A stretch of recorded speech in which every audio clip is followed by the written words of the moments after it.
성령 하나님의 감화심이 예배드리는 우리 수상 가족들에게 함께하기를 주의 이름으로 축복합니다.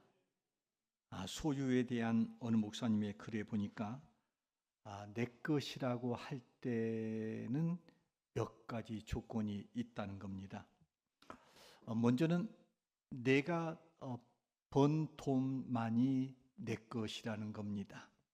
누군가 공짜로 주어지는 것 내 것 아닙니다. 그것이 얼마를 가졌든지 간에 또는 내가 땀 흘려 내가 번 돈이지만 그것이 다 내 것이 아니라는 겁니다. 또 하나는 이 돈이라고 하는 것은 그 가치를 아는 것만큼 내 것이라는 겁니다. 돈에 대한 소중함과 그 가치를 모르면 소용이 없다는 겁니다.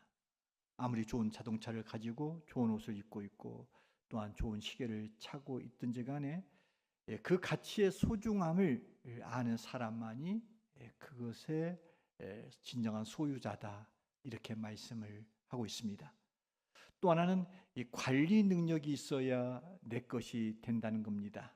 관리 능력의 한계만큼만 재산은 가지게 되어지는 겁니다. 아무리 많은 것을 가지고 있다 하더라도 관리 능력이 없다면 언젠가는 그것이 다 날아가 버리고 맙니다. 설령 우리가 수십억의 복권을 당첨하여서 거금이 들어온다 하더라도 그것이 관리할 능력이 없게 되었을 때에 우리는 그 돈을 다 날려버리게 되어집니다. 또 하나는 이 선한 데 쓴 것만이 내 것이 될 수 있다는 겁니다. 우리가 음식도 이렇게 차려놓은 곳으로 내 것이 안 됩니다.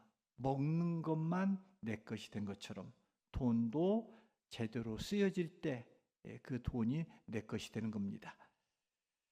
오늘 우리가 함께 읽었던 이 본문에 보면은 참 돈 많은 부자를 만나게 되어집니다. 그 사람은 성경적 상황을 보니까는 아주 성실한 사람처럼 보입니다. 그는 열심히 일을 했고요, 열심히 벌었고 또 열심히 그것들을 지켜왔던 사람입니다. 오늘 말씀 본문 16절 18절을 우리가 함께 읽겠습니다. 시작.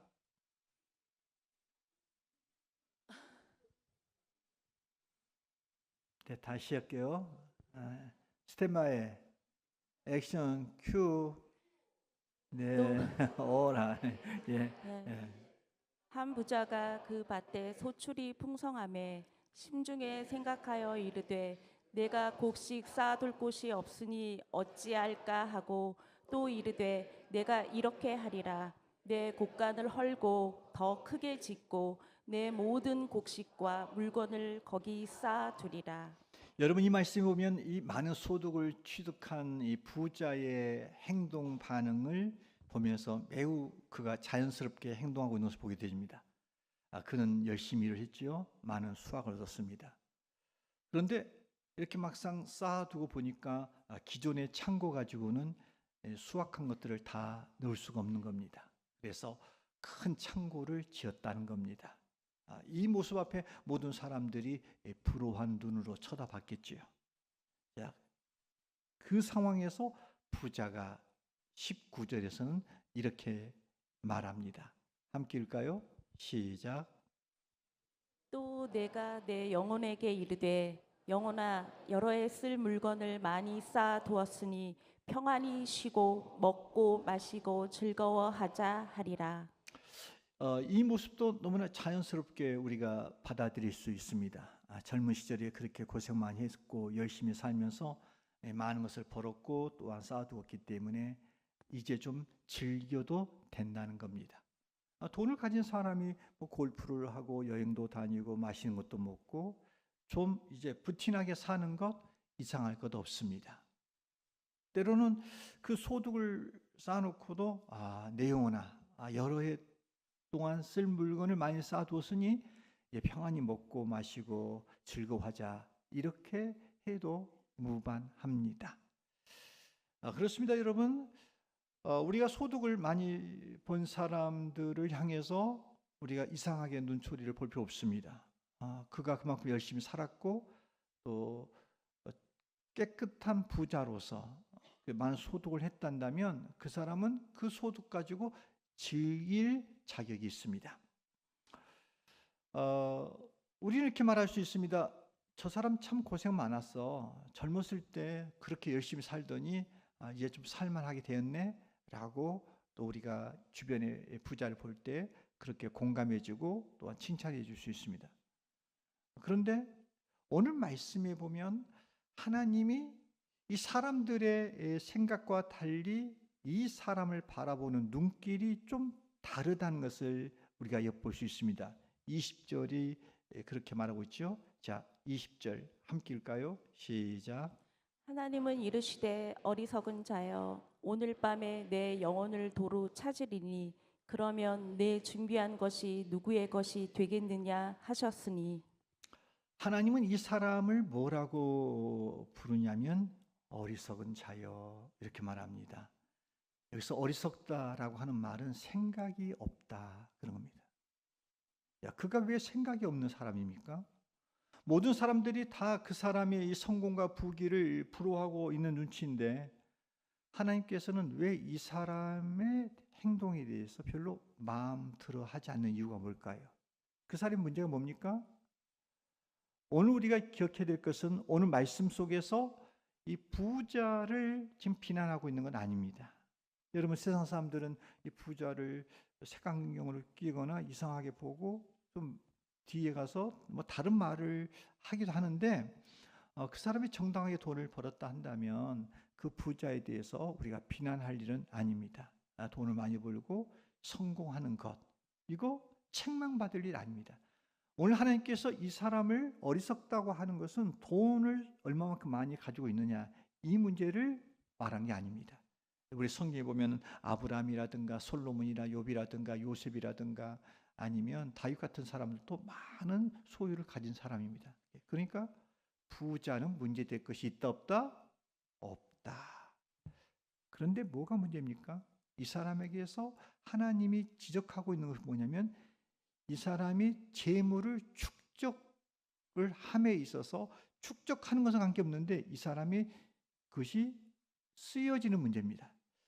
사실 이 사람이 이 축적이 되는 것을 보면은 오늘 성경에 보면은 하나님이 이 사람을 축복했다는 것을 우리가 엿볼 수 있습니다. 왜냐하면 성경에 보니까 그 밭에 소출이 풍성해졌다 이렇게 말하고 있습니다. 여러분 천수답 시대 때에 하나님의 간섭과 축복이 없이는 이런 농작물들이 소출이 풍성할 수 없습니다. 사람이 심습니다. 물을 줍니다. 그러나 그것으로 모든 것들이 소출이 풍성해지는 건 아닙니다.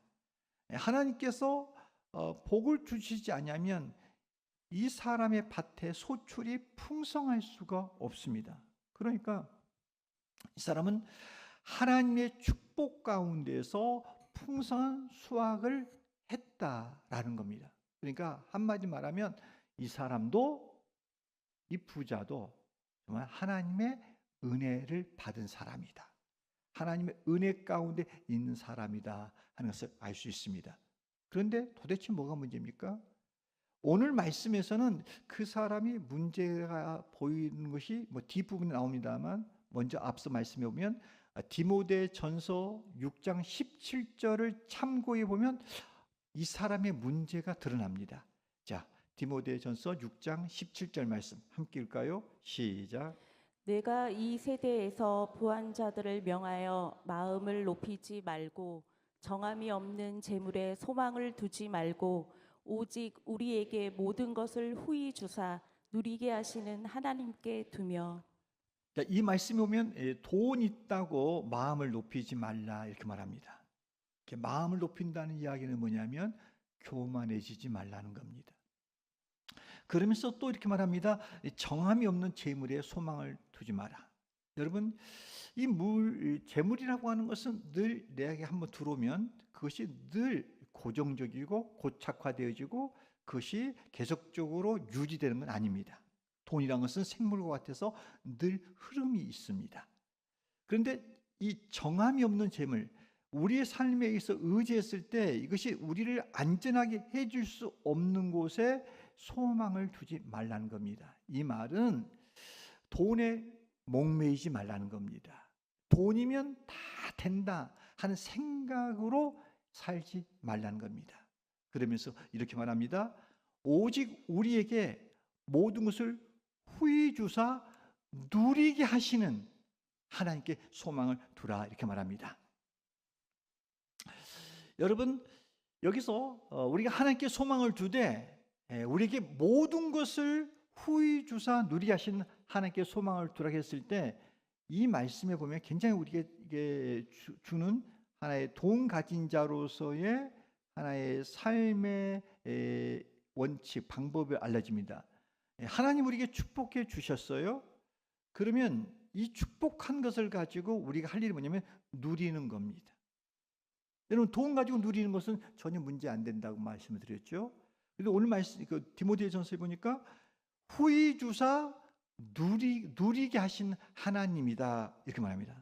그러니까 하나님께서 우리에게 주신 것들을 누려야 됩니다. 여러분, 누리시길 바랍니다. 누리셔야 됩니다. 여러분이 가지고 있는 소유 안에서 얼마든지 누리셔야 됩니다. 정말 번 것만큼, 가진 것만큼, 여러분 누릴 수 있는 것만큼 누리셔야 됩니다. 그런데 문제는, 이 부자의 문제는 뭐냐면 이게 쌓아두었다는 데서 끝났다는 겁니다. 싹 놓는 데만 쌓아놨지 누리지를 못한 겁니다. 이 사람이 이렇게 생각했죠. 계속 수확을 벌고 창고를 지면서 나중에 가서 누리겠다 하는 생각을 했습니다. 근데 여러분 기억하세요?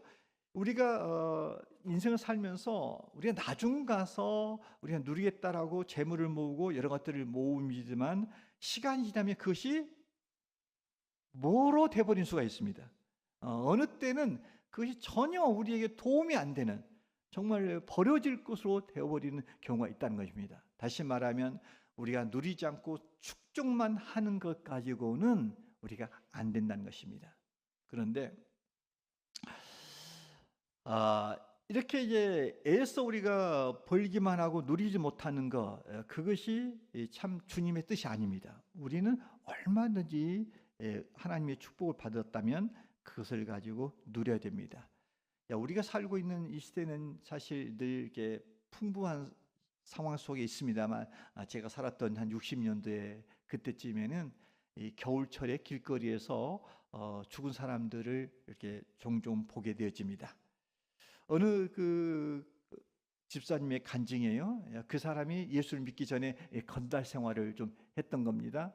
그런데 어느 겨울날 술을 잔뜩 먹고 아침을 걷고 있는데 길 한켠에 웅크리고 누워 있는 사람을 보았답니다. 느낌이 이상해서 발길로 툭 쳤더니 이 사람이 기척이 없는 거예요. 다시 말하면 어젯밤에 동사를 한 겁니다. 보아하니까 화교였던 거예요. 그래서 그냥 지나치려고 했다가 워낙 당시가 춥고 이렇게 옷이 귀한 때라서 이 죽은 이 옷을 가만히 보니까 옷이 두툼해 보이더랍니다. 그래서 그냥 집에 오지 않고 그냥 그 사람의 옷을, 죽은 사람의 옷을 벗겼다는 겁니다. 그래 집에 와서 막상 입으려고 하니까 뭔가 깨름직해서 빨래나 해서 입자라고 해서 이렇게 옷을 만작거렸더니 얼키설키 누빈 옷 속에 뭔가 잡히는 게 있었다는 겁니다. 그래서 칼로 그 옷을 이렇게 찢어봤더니 누빈 곳곳마다 꼬깃꼬깃 접힌 지폐가 들어있더랍니다. 땡큐죠? 그래서 이 사람이 상당히 그것을 가지고 이렇게 좀 누렸다고 그래요.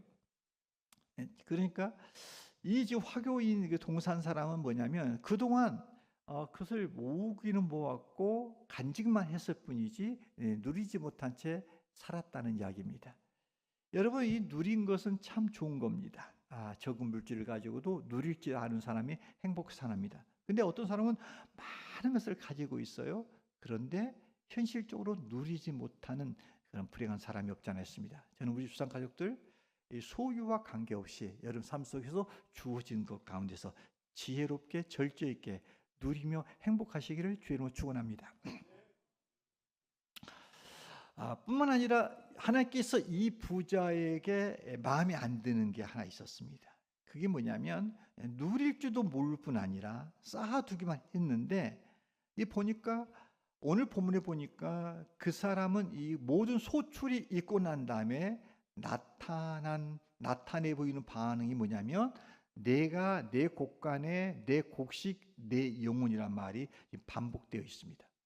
그러니까 이 사람은 축적한 가운데에서 쓰여졌는데 누림까지 못하고 쓰여졌는데 그 쓰임의 용도가 어디에 끝났냐면 자기만을 위한 하나의 소모적인 삶이었다는 것입니다.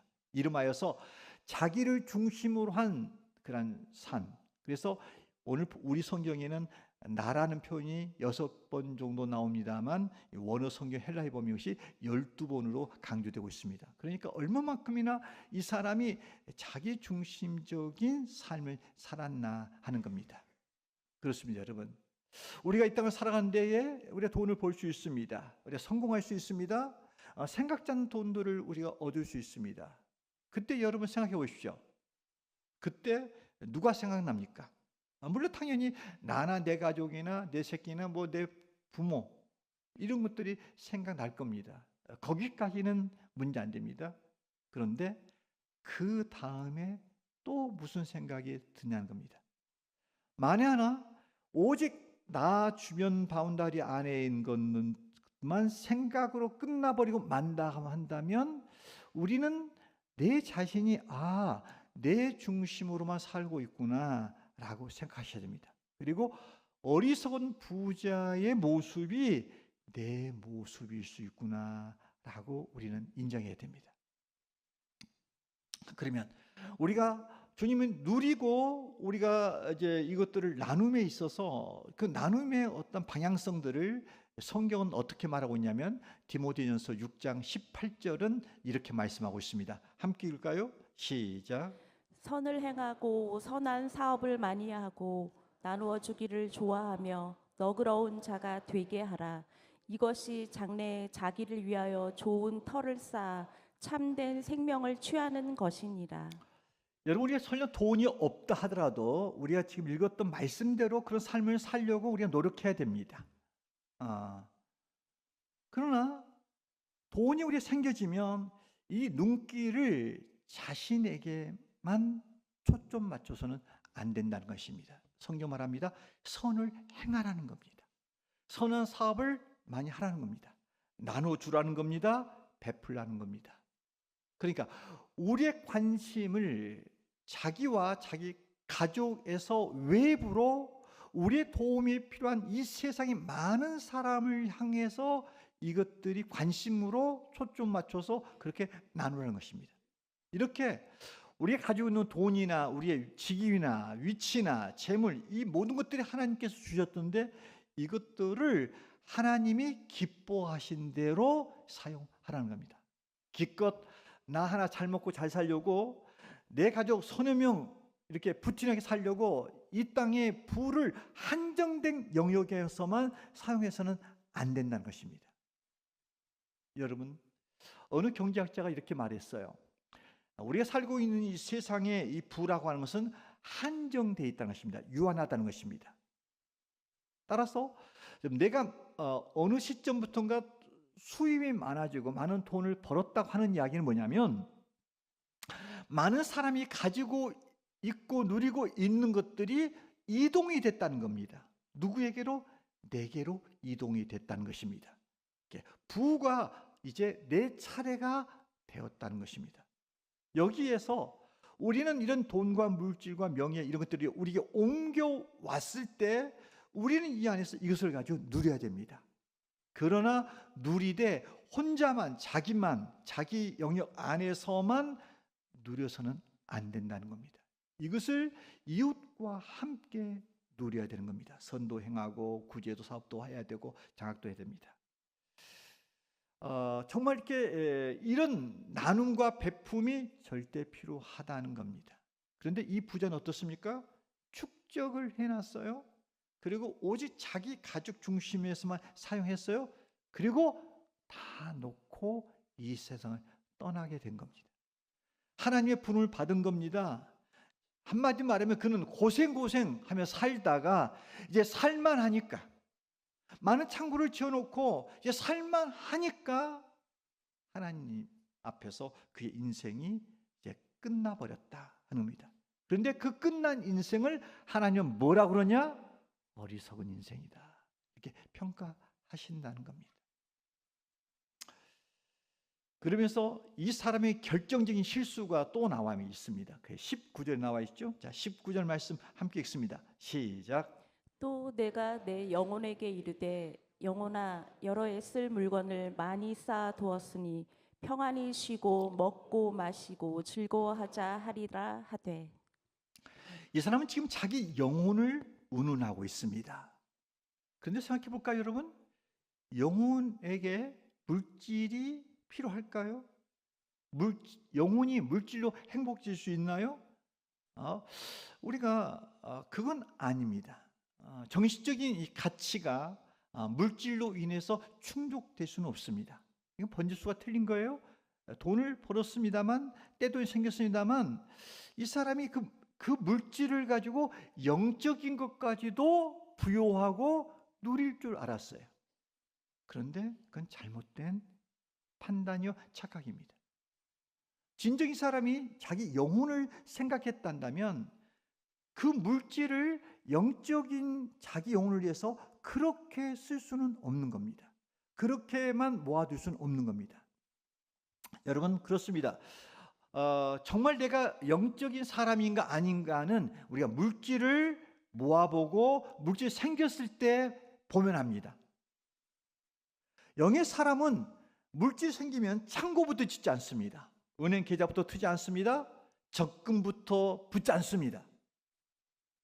진정 내가 영적인 사람이 한다면 로마서 8장 5절 이하의 말씀대로 살아가려고 할 겁니다. 자, 로마서 8장 5절 말씀 함께 읽습니다. 시작. 육신을 따르는 자는 육신의 일을, 영을 따르는 자는 영의 일을 생각하나니 육신에 있는 자들은 하나님을 기쁘시게 할 수 없느니라. 그렇습니다, 여러분. 영의 사람은 얻은 물질이 있을 때 창고를 짓거나 떼돈을 벌었다고 해서 은행을 하거나 정말 자기가 살고 싶은 방식으로만 살지 않는다는 겁니다. 영의 사람은 얻은 물질을 가지고 일단 기도할 겁니다.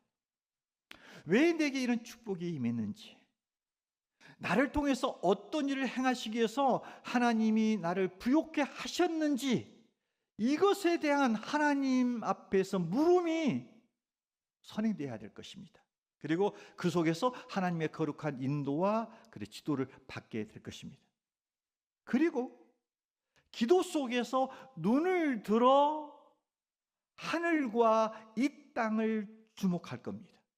그리고 하나님 나라와 몸된 교회와 이웃을 위해서 어떻게 할 것인가, 이렇게 영의 사람은 생각하게 될 것입니다.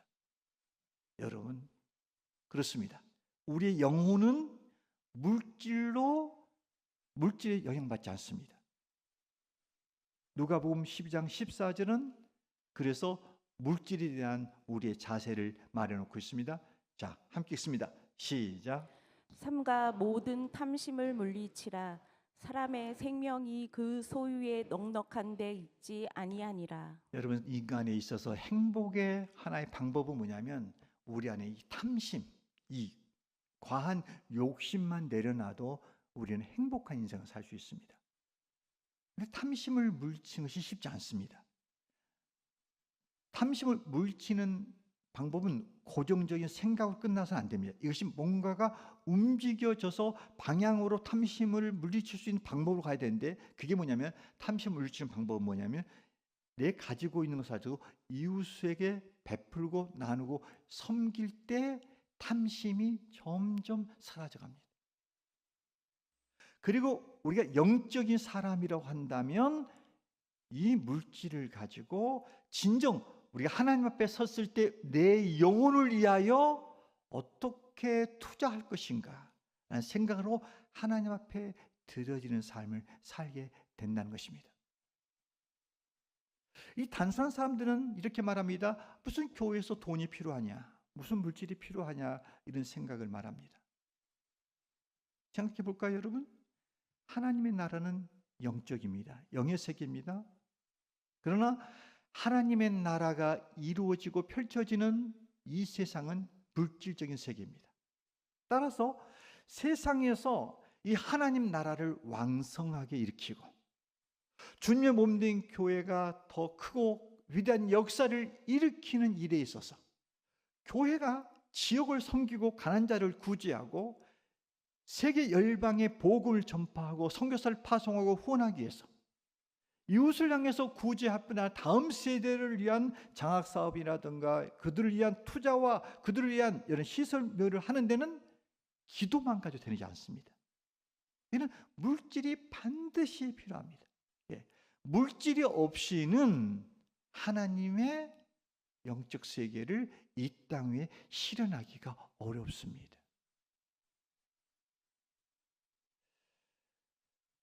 이 시대에 참 많은 교회가 성장이 안 된다라고 하는 이 시점에 감사하게도 우리 수사랑교회는 계속적으로 올 한 해만 봐도 우리가 계속 성장하고 부흥해 오고 있습니다. 제가 내년이면 이제 현역에서 조기 은퇴를 하게 될 것입니다. 내년 이맘때쯤에는 이제 뭐 교회가 좀 약간은 여러 가지 행정적인 복잡함이 있을 겁니다. 한 10월 경에는 뭐 원로 목사에 대한 투표가 있겠고, 뭐 11월 지나서 12월 정도는 뭐 동사 목사에 대한 이제 우리가 그런 담임에 대한 투표가 있게 될 것입니다. 제가 이제 조기 은퇴를 하고자 했던 것은 제 본 마음은 아니었습니다. 하나님이 제게 말씀을 하셨던 겁니다. 그게 뭐냐면 교회를 젊게, 이건 외쳐야 될 것 같아요. 따라합시다. 교회를 젊게, 교회를 건강하게, 교회를 성장하고 부흥하게. 세 가지가 뭐예요? 젊고 건강하고 성장하고 부흥하고. 이 세 가지의 하나의 목표를 가지고 그것을 해서 제가 신앙에서 제가 이제 조기 은퇴를 하게 됩니다. 제 안에서 내려움도 있고 비움도 있습니다. 여러분, 이것은 쉬운 일은 아닙니다. 여기 남성들이 다 사회생활을 하고 있잖아요. 가정을 책임지고 있잖아요. 여러분, 은퇴도 안 남았는데 한 5년 빨리 은퇴하라고 하면 아내가 가만 놔둬요? 미쳤어. 뭐 하려고? 이렇게 안 할게요? 저희 집사람은 저한테 그 말 한마디 안 합니다. 너무 잘했다고 지금. 아내를 그 정도는 수준 높은 사람 얻어야 되는 겁니다.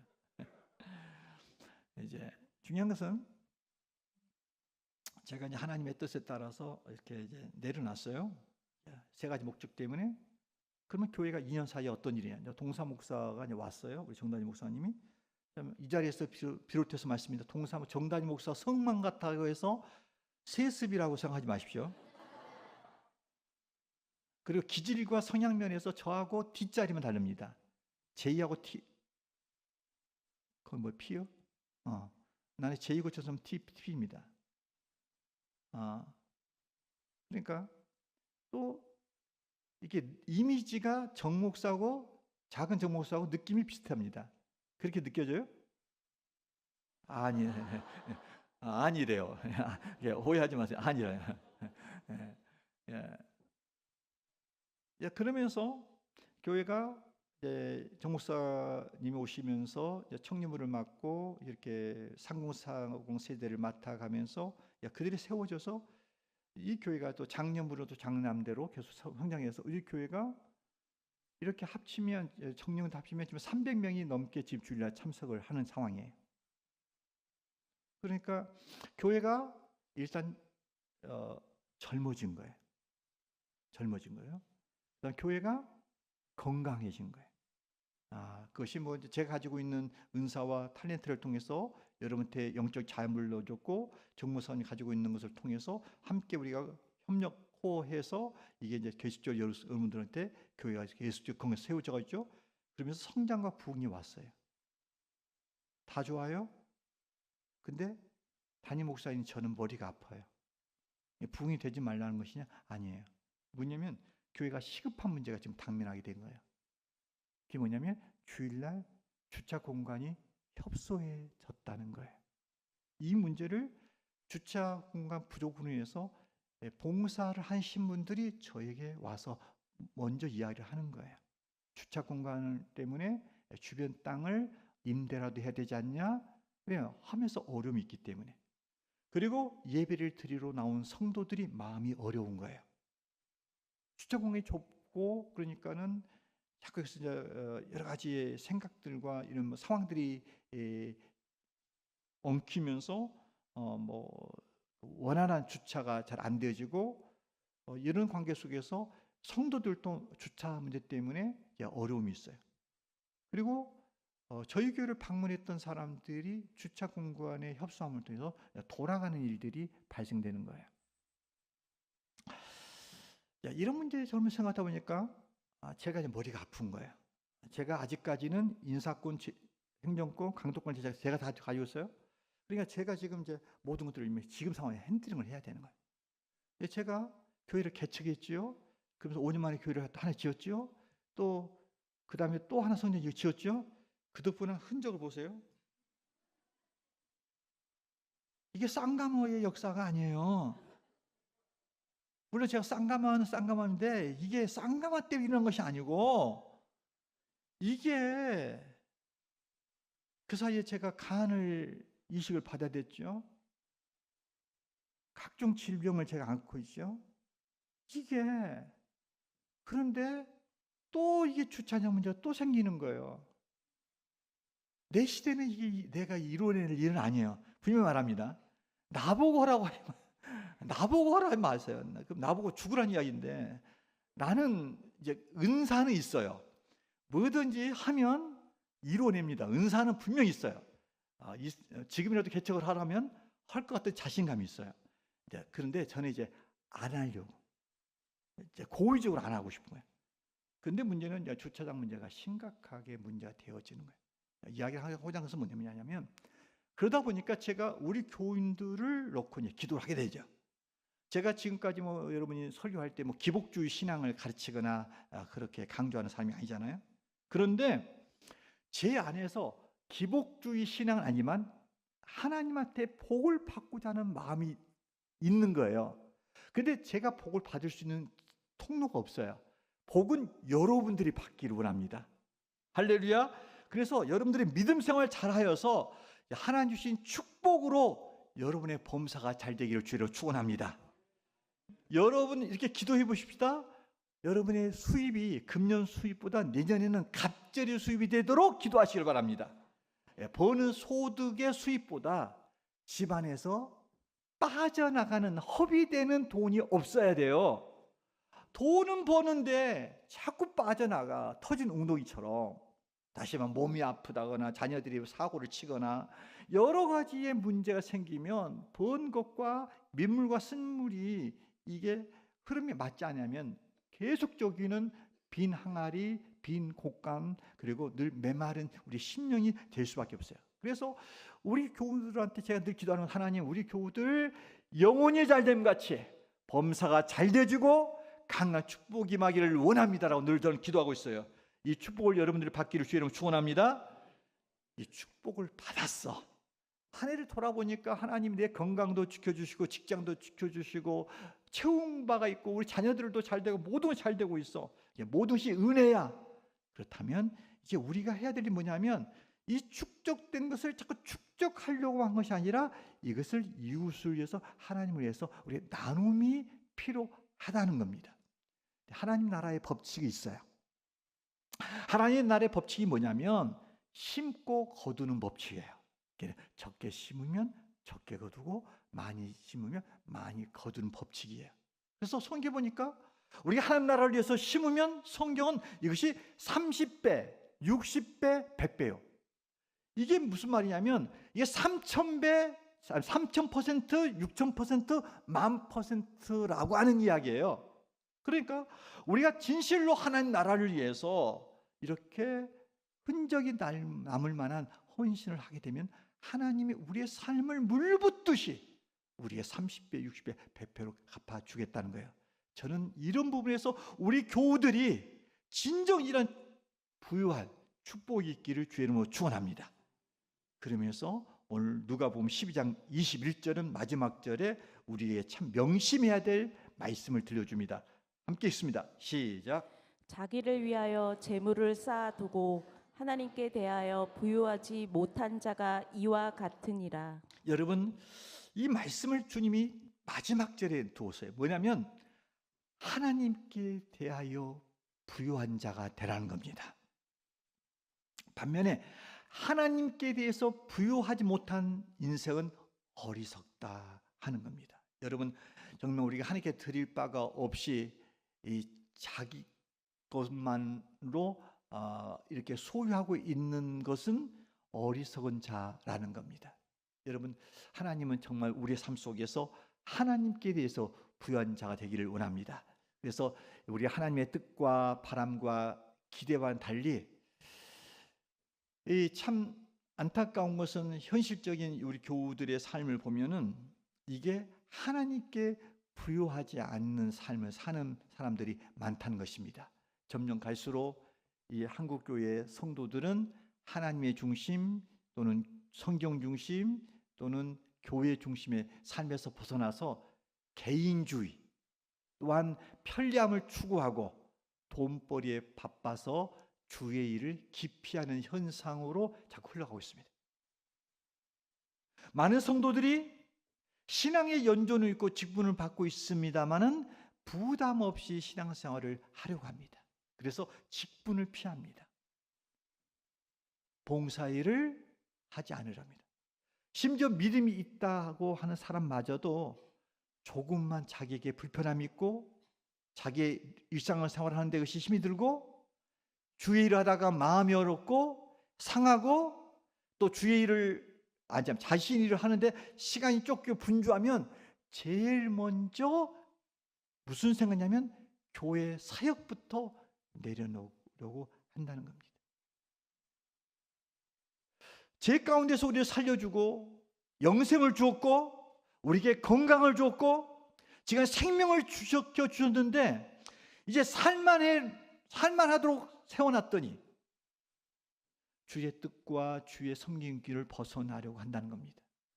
여러분 생각해 볼까요? 우리가 하나님의 사역과 하나님을 위한 헌신의 삶에서 벗어나려고 한다면 이 땅 위에 과연 하나님 나라가 이루어질 수 있을까요? 주의 사역이 계속될 수 있을까요? 건강한 교회를 세울 수 있을까요? 우리 교회가 말하는 4대 미션을 이룰 수 있나요? 그리고 그렇게 생각을 하는 것이 정말 하나님 주신 생각입니까? 기도해보고 결정한 겁니까? 기도해봤더니 그래, 네 바쁘지, 힘들지, 어렵지, 욕먹지, 그래 그만둬, 이렇게 하나님 말씀합니까? 제가 믿는 하나님은 그렇게 아니더라고요. 나는 못해요, 안 하겠어요, 내가 포기하겠어요, 이렇게 하는데 주님은 정직하게 진심을 다하여 전심으로 주 앞에 기도하면 주께서 그 시대적 상황에서 내가 해야 될 무엇인가를 말씀하시더라는 거예요. 그러기에 주님 말씀하시기에 제가 간이식을 받았음에도 불구하고 이 성전 건축을 선포가 되고 여기까지 온 거예요. 여러분, 제가 믿는 하나님이나 여러분 믿는 하나님이 다릅니까? 같은 하나님 아닙니까? 참으로 우리가 주의 일을 자꾸 피하려고 하고 주님을 섬기는 일에서 도피한다면 어떻게 이 땅 위에 하나님의 나라를 이루겠습니까? 여러분 은혜 받으셨죠? 정말 은혜 받은 자 맞습니까? 하나님의 자녀인 거 맞습니까? 하나님의 축복 가운데 살고 있다고 믿습니까? 그러면 육신의 생각 살지 마십시오. 미련하고 답답해 보이고 어리석해 보여도 저 사람은 교회밖에 몰라, 이래도 하나님이 기뻐하시고 하나님이 좋아하시는 영적 생각으로 영적인 사람으로 하나님 백성답게 살아가기를 주의 이름으로 축원합니다. 세상적으로는 부요해, 세상적으로는 잘 살아, 세상적으로는 건강해, 세상적으로 누리고 살아. 그런데 하나님 앞에 부요함이 없는 사람은 불쌍한 사람입니다. 지금 당장 그것이 후회스러운 일이 아닌 것처럼 느껴질지 모릅니다만 우리 모두는 하나님 앞에 서는 그날이 있습니다. 내 삶을 결산하는 그날이 있습니다. 하나님 앞에서 헐벗고 초라한 모습으로 서는 인생이 아니라 부디 우리 교우들은 하나님 앞에 부요한 자로 살아가기를 주의 이름으로 축원합니다. 그래서 우리가 소유를 드리는 것만이 아니라 내 인생 존재를 다 주 앞에 드림으로 우리 모두가 다 하나님 앞에 섰을 때 착하고 충성된 종이었다, 이 칭찬을 듣고 하나님께 인정받는 삶이 되기를 주의 이름으로 축원합니다. 축원합니다. 그래서 오늘 시간 우리가 이 드림의 주일을 합니다. 이 드림의 주일은 갑자기 만들어진 게 아니에요. 제가 개척했던 첫 해부터 한 거예요. 다시 말하면 우리가 이 일들은 하나님의 음성이고 하나님의 방법이에요. 따라서 여러분 직분 소중하게 자원하여 받으십시오. 서리 집사 정도는 될 정도 신앙생활은 해야 돼요. 서리 집사도 여러분들께서 보시고 여러분 자원하여, 거기에서 뭐 서약한 내용이 있습니다만 뭐 지켜가면 되는 거 아닙니까? 어려운 거 아니에요. 그 정도 하시고 또 1인 1사여 교회 안에 우리 한 300, 한 몇십 명이 되는데 이거 일꾼이 없어서 우리가 다음 세도 못하고 뭐 셀리도도 늘 부족해서 고민해야 되고 뭐 찬양대 자리도 잘 못해야 되고 식당 봉사하는데 이래서 되겠습니까, 여러분? 우리가 함께 조그만 힘만 합치면 누구나가 할 수 있는 일들을, 여러분 하나님의 집에는 쓰레기통이 없어요. 버릴 사람이 없어요. 그러면 다 하시길 바랍니다. 그리고 여러분 하나님의 은혜를 받았고 하나님께서 축복을 받았어요. 그러므로 또 받은 것을 가지고 우리가 하나님 나라를 위해서 쓰여지길 바랍니다.